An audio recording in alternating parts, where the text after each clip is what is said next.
হরিবল প্রিয় ভক্তজন, আজ আমরা খুব গুরুত্বপূর্ণ একটা বিষয় নিয়ে কথা বলবো। বিছানায় শুয়ে হরে কৃষ্ণ মহামন্ত্র জপ করলে কি কোনো দোষ হয়, নাকি এতে বিশেষ কোনো উপকার পাওয়া যায়? ভিডিওটা শেষ পর্যন্ত দেখবেন। আজকের আলোচনা আপনার মন ছুঁয়ে যাবে। মহামন্ত্রের মাহাত্ম্য।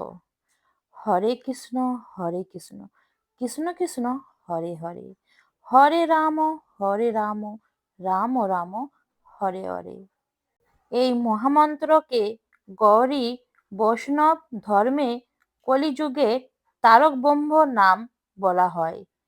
এই চৈতন্য মহাপ্রভু নিজে এই নাম প্রচার করেছিলেন এবং বলেছিলেন, এই নাম জপ করলেই মুক্তি সম্ভব। বিছানায় শুয়ে জপ করলে কি হয়?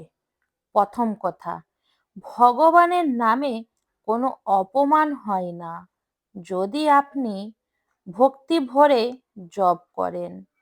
কিন্তু শাস্ত্র মতে সোজা হয়ে বসে মনোযোগ দিয়ে জপ করাই শ্রেষ্ঠ, কারণ এতে মন একাগ্র হয় এবং অলসতা কম থাকে। তবে যদি আপনি অসুস্থ হন, খুব ক্লান্ত থাকেন, অথবা ঘুমের আগে মন শান্ত করতে চান, তাহলে শুয়ে জপ করলে কোনো পাপ হয় না। মানসিক ও আধ্যাত্মিক উপকার। টেনশন কমে যায়, ঘুম ভালো হয়, দুশ্চিন্তা দূর হয়, মনে ভক্তি ও শান্তি আসে, নেতিবাচক চিন্তা কমে যায়। অনেক ভক্ত বলেন, ঘুমের আগে 5 মিনিট মহামন্ত্র জপ করলে রাতটা অনেক শান্তিতে কাটে। তবে একটি গুরুত্বপূর্ণ সতর্কতা, শুয়ে শুয়ে জপ করলে অনেক সময় ঘুম চলে আসে। তাই যদি নিয়মিত জপের প্রতিজ্ঞা করেন, তাহলে সকালে বা নিরিবিলি সময়ে বসে জপ করাই ভালো। উপসংহার, সবচেয়ে বড় কথা অবস্থান নয়, ভক্তি আসল।